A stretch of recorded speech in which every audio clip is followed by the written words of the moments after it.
목요일 아침 굿모닝 MBN 시작합니다. 오늘은 북한 미사일 소식부터 전해드리겠습니다. 북한이 사흘 만에 동해상으로 탄도미사일을 또 쐈습니다.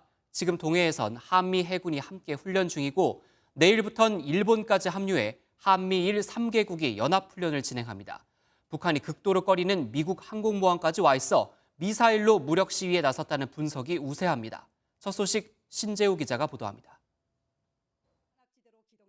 어제 오후 6시 10분부터 6시 20분 사이 북한이 평안 순안 일대에서 단거리 탄도미사일 2발을 동해상으로 발사한 정황이 우리 군에 포착됐습니다. 이번 미사일은 30km 고도로 360km를 비행했고 속도는 음속의 6배로 탐지됐습니다. 지난 25일 평북 태천 일대에서 단거리 탄도미사일 1발을 발사한 지 사흘 만에 이뤄진 도발입니다. 현재 동해상에서 우리 군과 미군은 핵 추진 항공모함을 포함한 해상연합훈련을 진행하고 있는데 이에 대한 반발과 해리스 미국 부통령의 방한 등을 겨냥한 무력 시위로 풀이됩니다. 대통령실은 김성한 국가안보실장 주재 국가안전보장회의 상임위원회를 열어 대응 방안을 논의했습니다. 참석자들은 북한 도발을 강력히 규탄하고 안보 빈틈이 없도록 상시 대비 태세를 유지하며 한미 정상 간 합의된 확장 억제력 실행력과 연합 방위 태세를 강화하기로 했다고 대통령실은 전했습니다. 이런 가운데 한미일 해군은 내일 동해상에서 연합훈련을 실시할 계획인 것으로 전해졌습니다. 국회 국방위 소속 안규백 더불어민주당 의원은 한미 연합해상훈련이 끝난 뒤인 30일 한미 양국이 일본 해상자위대와 동해에서 대잠훈련을 실시한다고 밝혔습니다. 한미일 공해 해상연합훈련은 2017년 4월 이후 약 5년 반 만에 실시되는 것으로 훈련 장소는 우리 군 작전구역 외부에서 이뤄질 것으로 보입니다. MBN 뉴스 신재우입니다. 북한 소식 하나 더 전해드리겠습니다. 국가정보원이 북한이 다음 달 중순 이후 7차 핵실험을 할 수 있다고 내다봐 군사적 긴장감이 더 커지고 있습니다. 지난해 20kg 정도 체중을 줄였던 북한 김정은 총비서는 다시 원래의 몸무게로 돌아갔습니다. 김순철 기자입니다.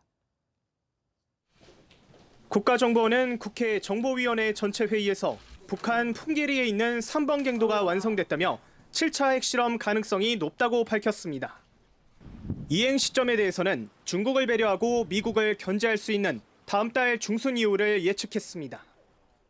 10월 16일 중국 공산당 제20차 당대 그 이후랑 12월 7일 미국 중간선거 사이에서 핵실험을 할 가능성이 높다. 최근 북한이 쌀 수확량과 관련해 일명 허풍방지법을 만들었다는 사실도 공개됐습니다. 무기를 만드는 군수공장에서 생산한 농기계를 황해남도 지역에 대규모로 투입했지만 쌀 생산 과정에서 허위 보고가 많았다는 겁니다. 북중 관계에 대한 설명도 나왔습니다.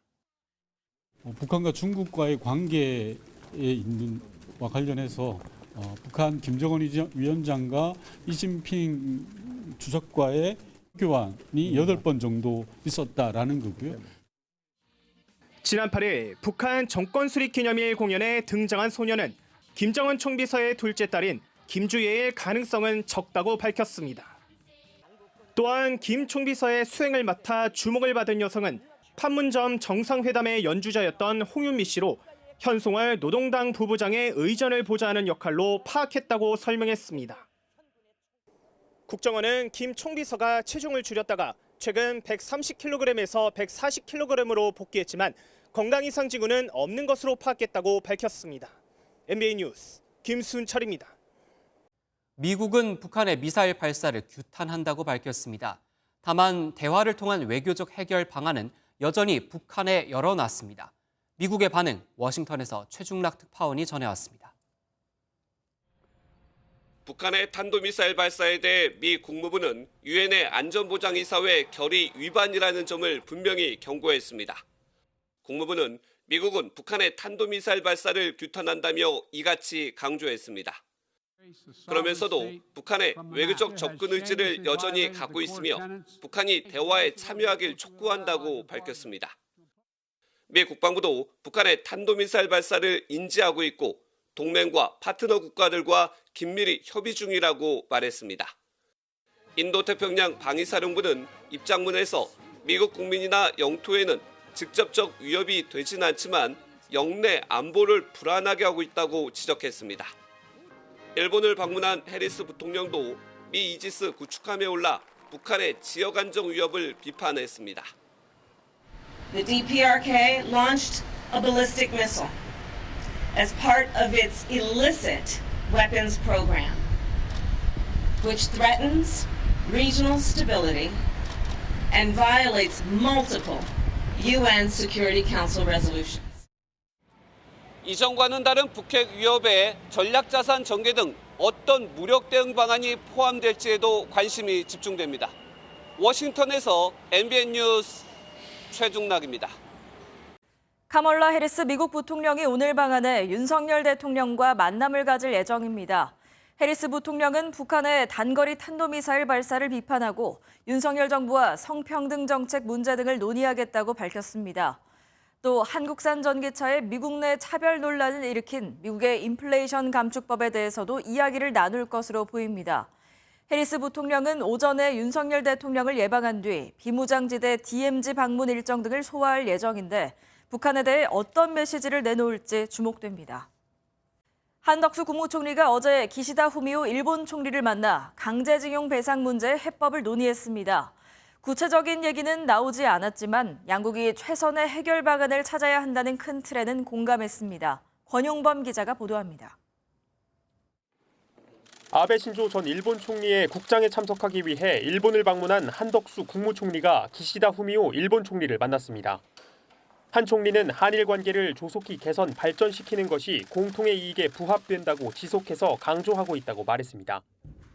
한일 양국은 가까운 이웃이고 또 민주주의 가치와 시장 경제의 원칙을 공유하는 중요한 협력 파트너라고 생각합니다. 초미의 관심사인 강제징용 문제는 해결 방안을 조속히 모색해 나가기로 했습니다. 다만 그 해법과 관련한 구체적인 논의는 이뤄지지 않았습니다. 이 중요한 사안이기 때문에 양측 간에 최선의 해결 방법을 찾아야 된다는 데 대해서 공감을 하였습니다.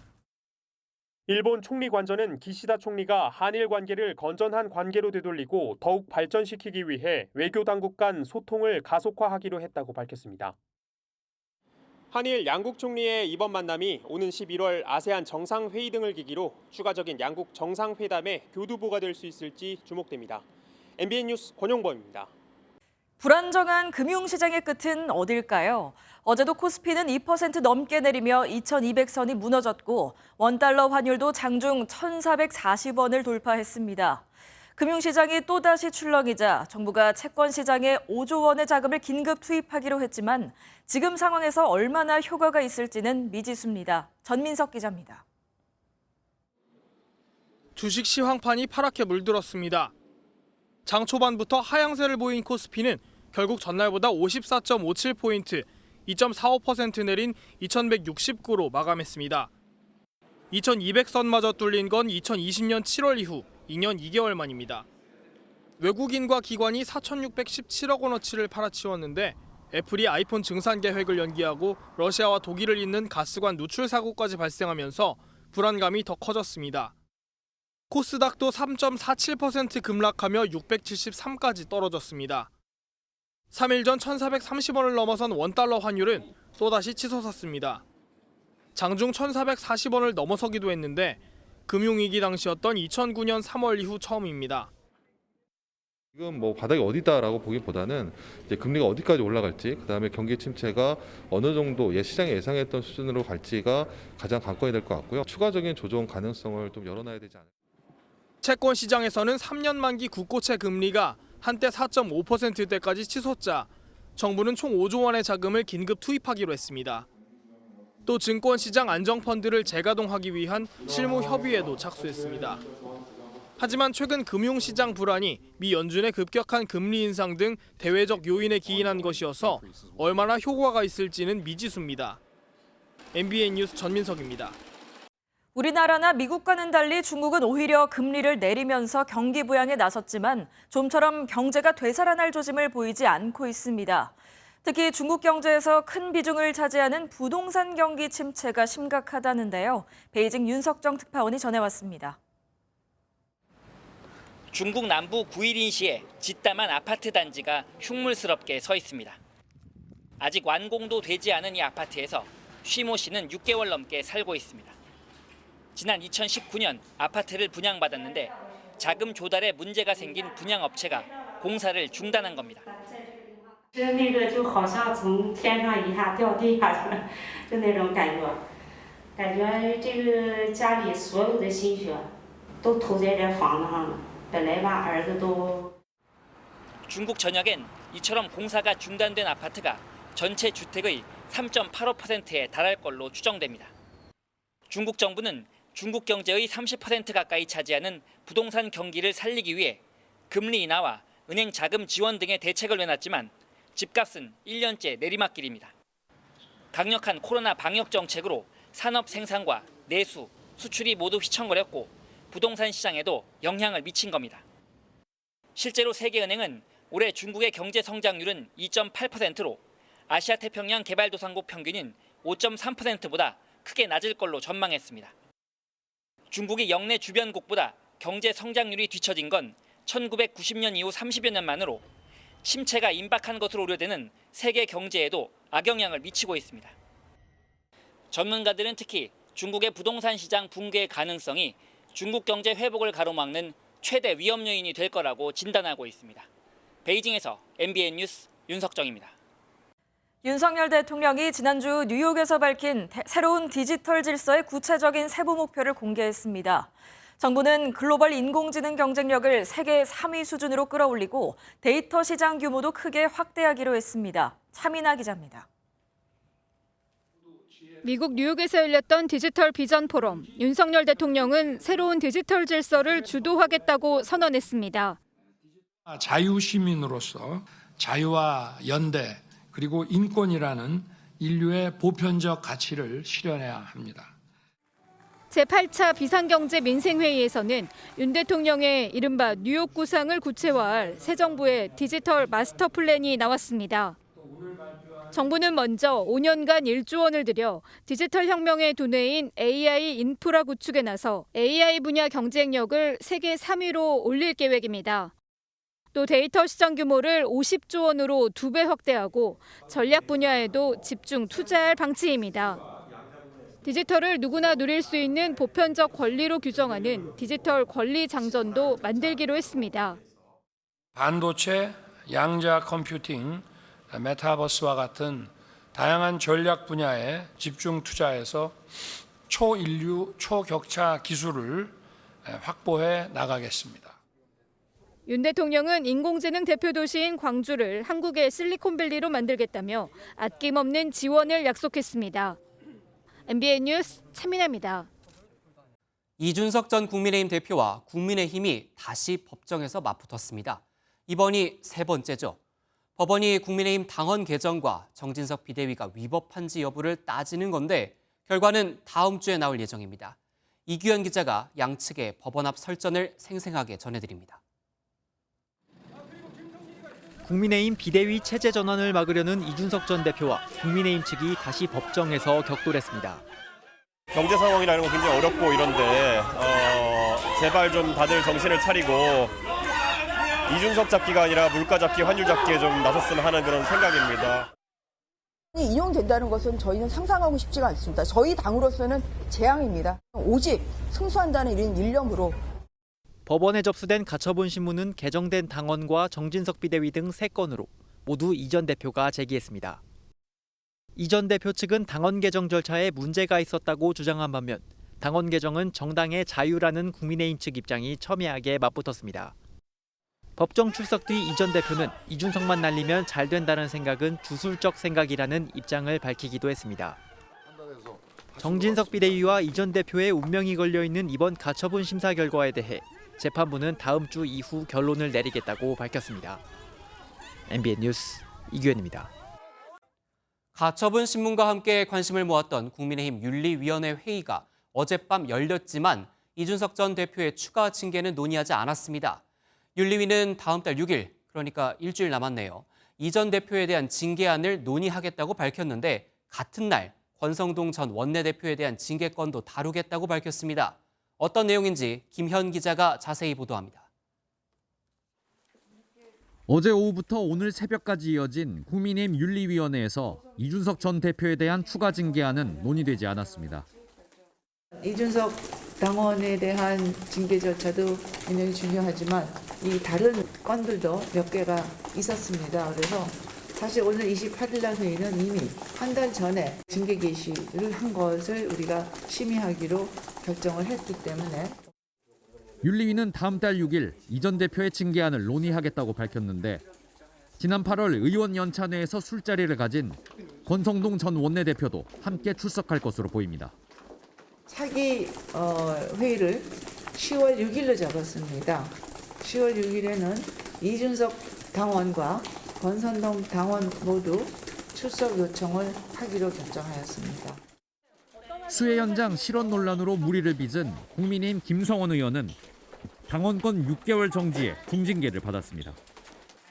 행안부내 경찰국 신설에 반대했다 주의 처분을 받은 권은희 의원은 당이 입을 다물라 한다며 비판적 입장을 나타냈습니다.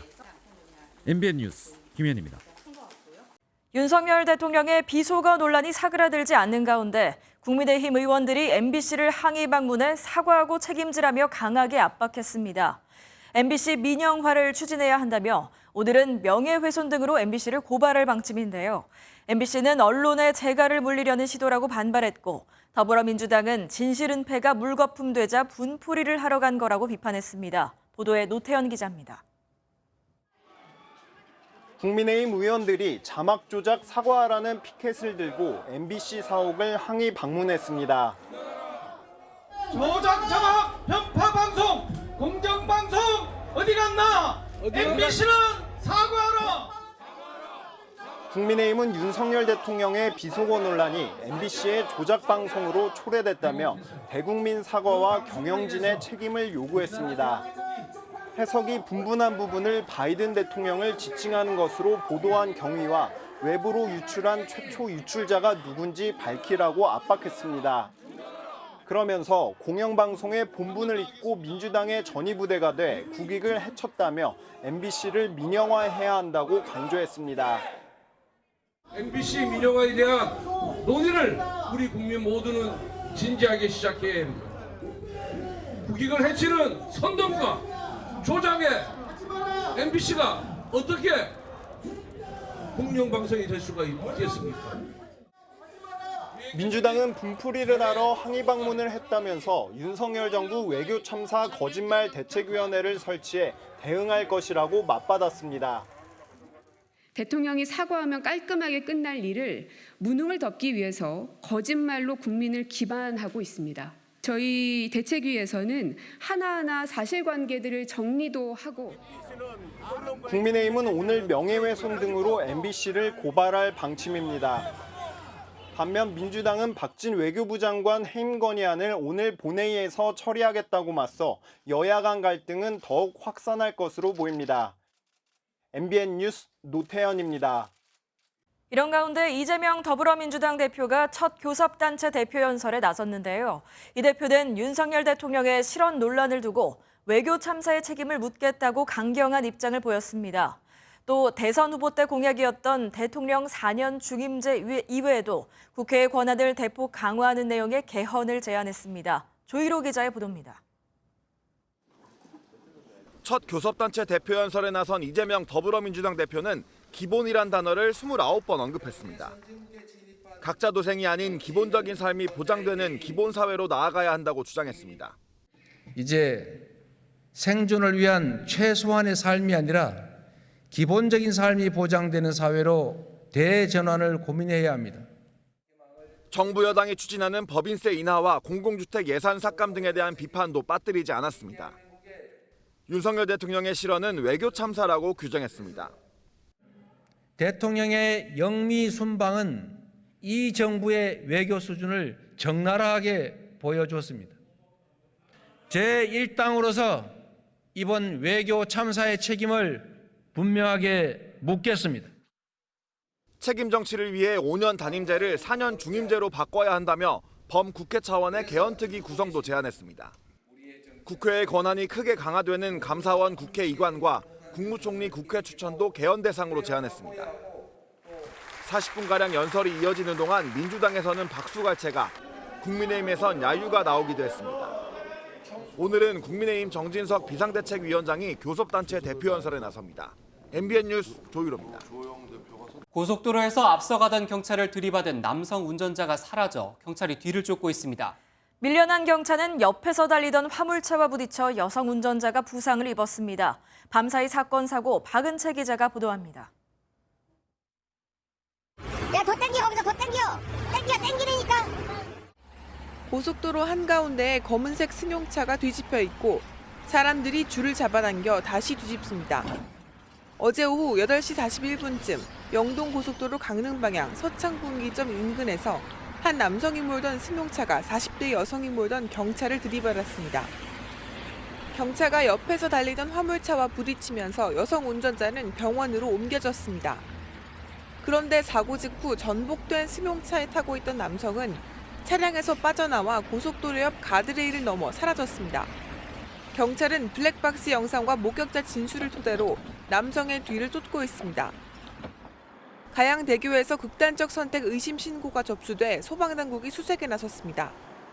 어젯밤 10시쯤 가양대교 위에서 누군가가 남기고 간 것으로 보이는 소지품이 발견됐습니다.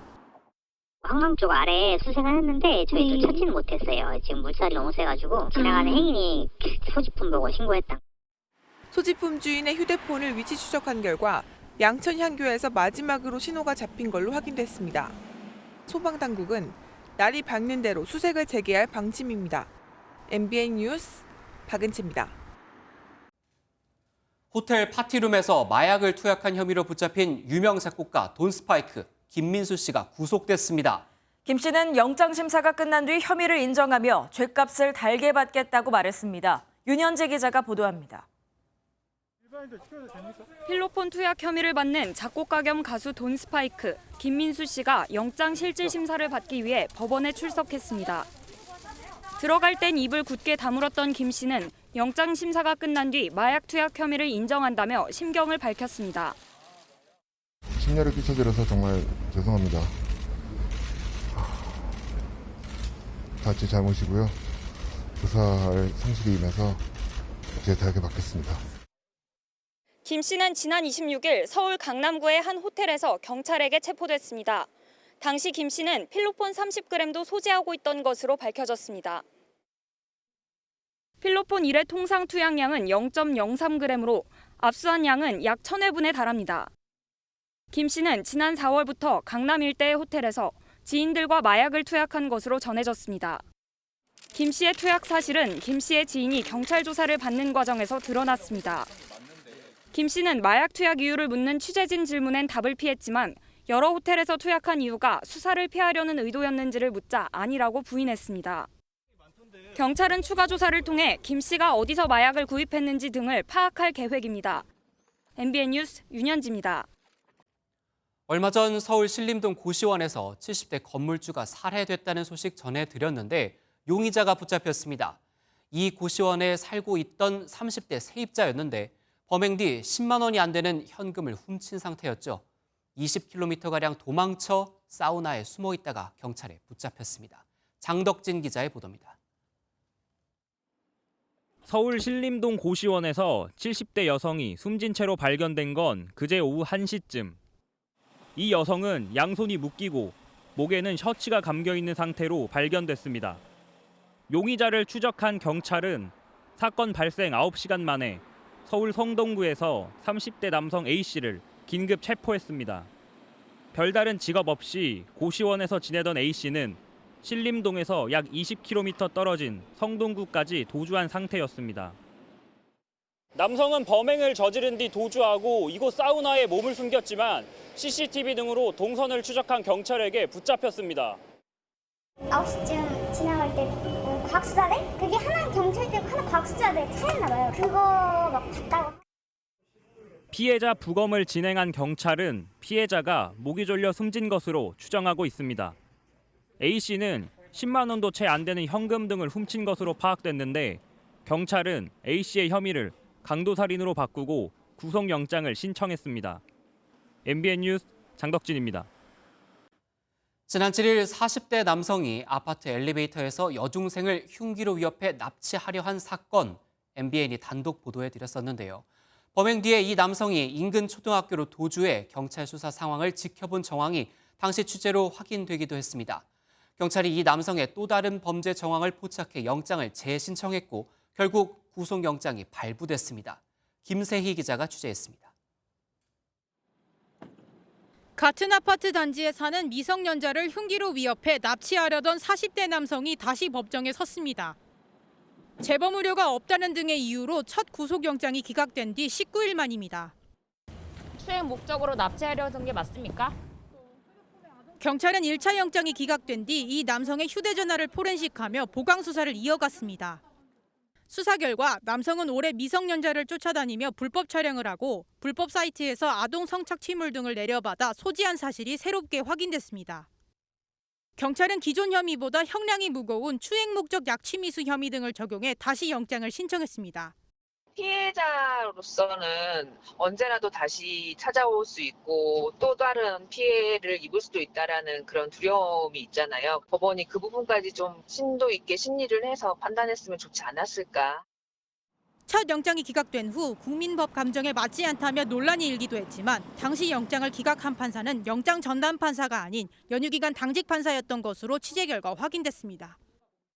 영장 재신청 끝에 남성을 구속한 경찰은 남성을 검찰에 송치할 방침입니다. MBN 뉴스 김세희입니다. 일제강점기부터 1980년대까지 고문등 아동인권 유린이 자행된 선감학원 안매장지에서 발굴 하루 만에 피해자의 것으로 추정되는 유해가 발견됐습니다. 2기 진실화해를 위한 과거사 정리위원회는 매장지에서 연령대가 10대로 보이는 치아 10여 개와 단추 4개를 발견했다고 밝혔습니다. 시범 발굴이 이뤄진 곳은 전체 매장 추정지의 약 10%에 해당되는데 유해 150여 구가 묻힌 것으로 추정됩니다.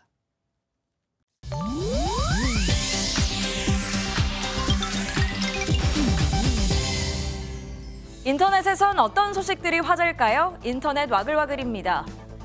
도로에 넘어진 오토바이 운전자를 도왔다가 되레 가해자가 될 뻔한 이야기가 전해졌습니다.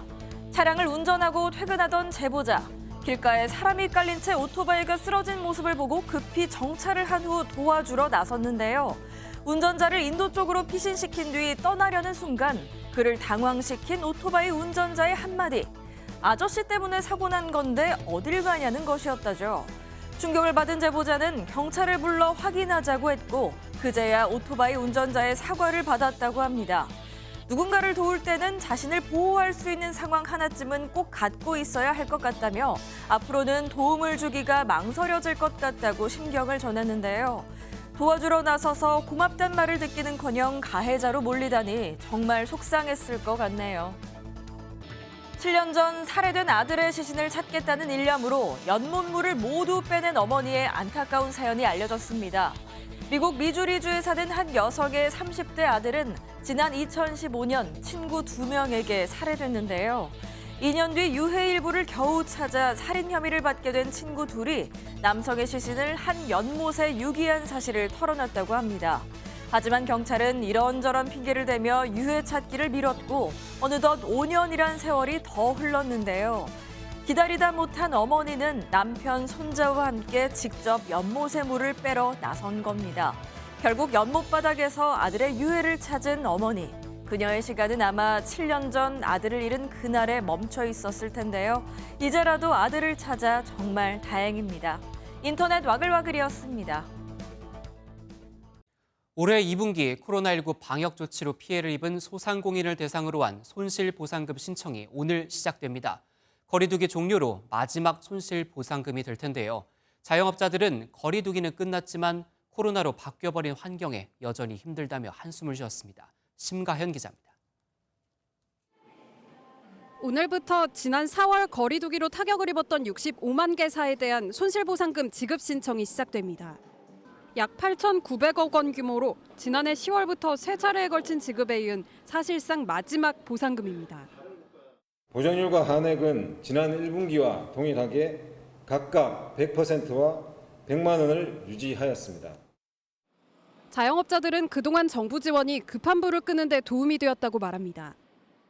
폐업을 하려고 몇 번을 고민을 하다가 버텼는데 이제 코로나가 끝나갈 무렵에 손실보상금 같은 것들이 나오기 시작하면서 조금씩 이제 숨통이 트였던. 문제는 방역조치 해제 이후에도 뚝 끊겨버린 손님들의 발길입니다. 5년 넘게 24시간 영업을 했던 직장 주변 고깃집은 영업시간을 줄이기로 했고, 저녁에 되면 넥타이 부대들 있잖아.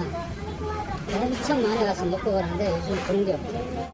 요 마늘밭은 안 해. 마늘 지나고 저는 먹었으니까. 물가 상승으로 재료값은 천정부지로 치솟는데 가뜩이나 없는 손님이 더 줄까 가격을 올리기도 난감합니다. 전에는 30% 정도가 재료비라고 생각을 하면은 지금 뭐 거의 절반을 가까워질 정도의 10년을 넘게 장사를 하고 있는데 저도 막 장사를 그만하고 싶을 정도로 몸이 지치는 거예요.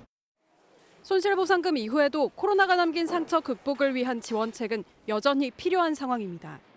MBN 뉴스 심가현입니다. 전세 계약을 할 때 집주인의 세금 체납 여부를 알 수 있다면 보증금을 떼일 일이 줄어들겠죠. 앞으로는 집주인 동의 없이도 집주인이 세금을 안 냈는지 확인할 수 있고 경매 때도 전세금 보호 범위가 확대됩니다. 자세한 내용 안병욱 기자가 전해드립니다. 임대차 계약 당시 집주인이 미납한 세금이 있는 경우 추후 공매로 넘어가면 임차인은 그만큼 보증금을 떼이게 됩니다.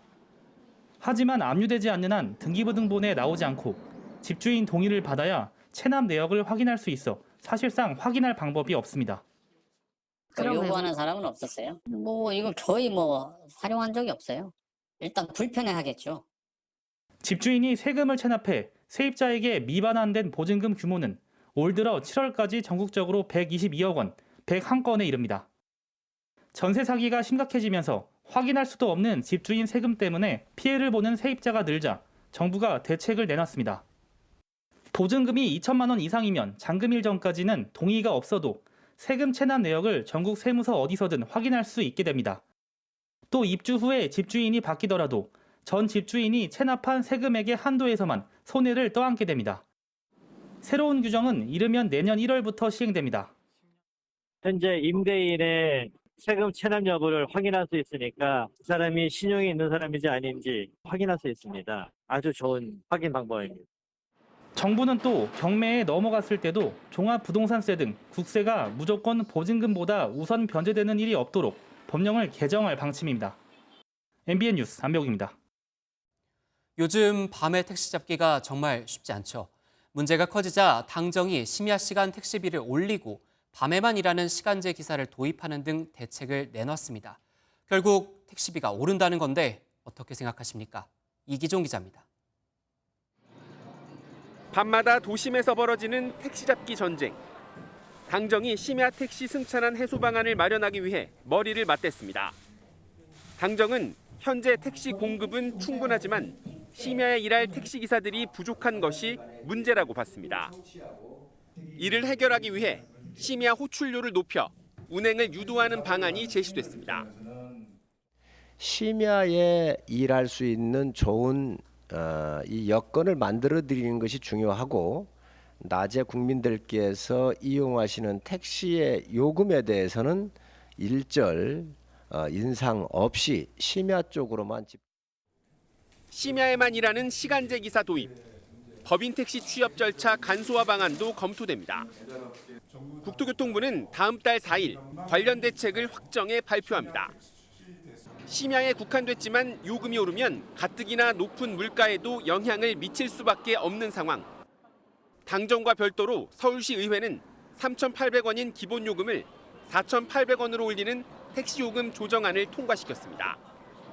심야 할증률도 높아지는데 다음 달 말 열리는 물가대책 심의위원회를 통과하면 내년 2월부터 적용될 수 있습니다. MBN 뉴스 이기종입니다.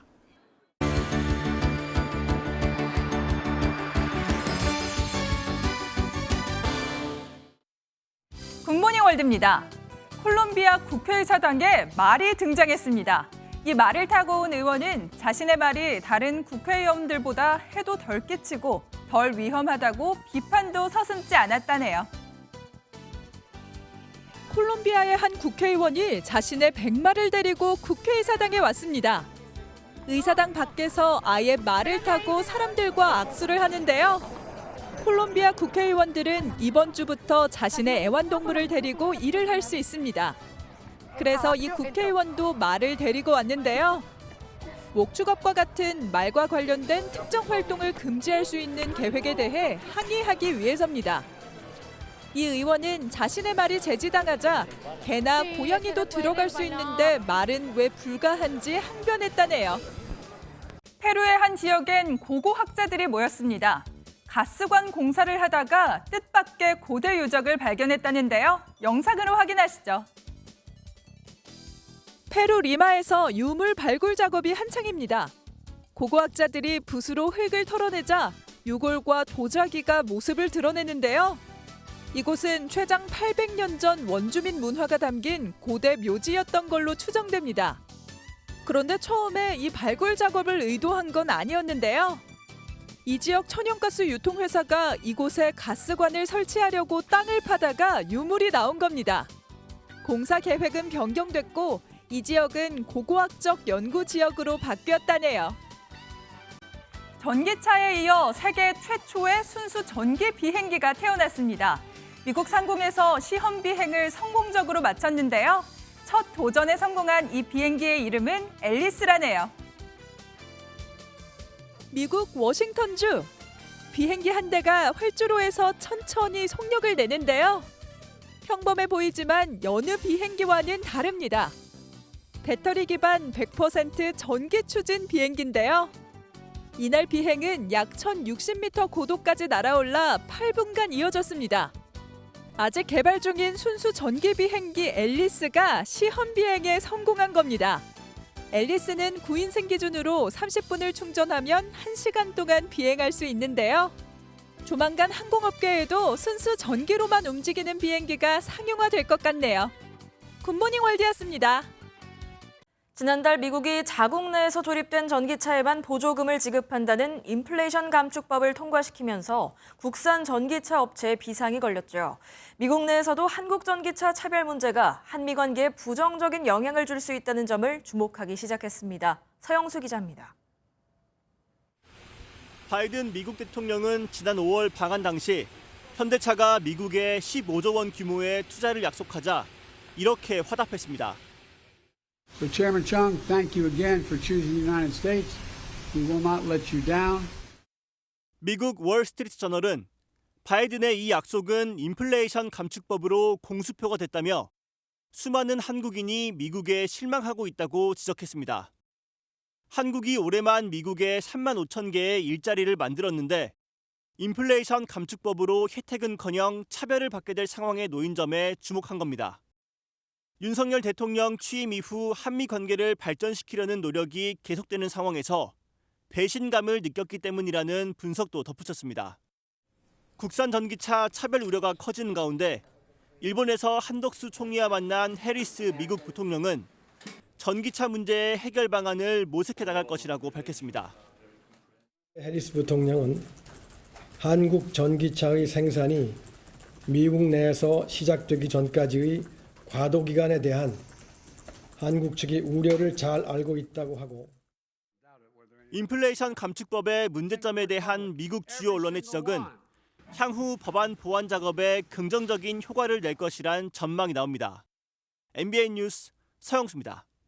러시아와 독일을 잇는 천연가스관 노르트 스트림 1, 2의 전체 4개 수송관 중 3개에서 대형 가스 누출 사고가 잇따라 발생해 책임 공방이 벌어지고 있습니다.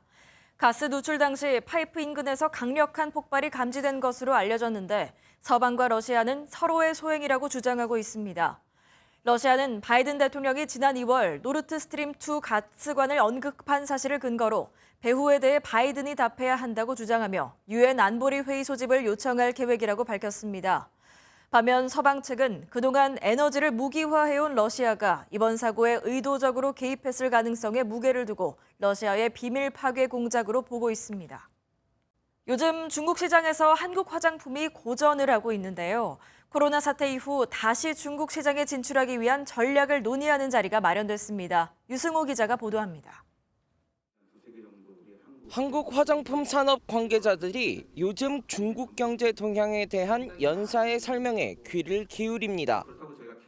올해로 9년 차를 맞이한 원아시아 화장품 뷰티 포럼이 식품의약품안전처 주최로 열렸습니다. 이번 포럼에서는 중국 화장품 시장의 안전관리 규제와 시장 동향에 대해 살펴봤습니다.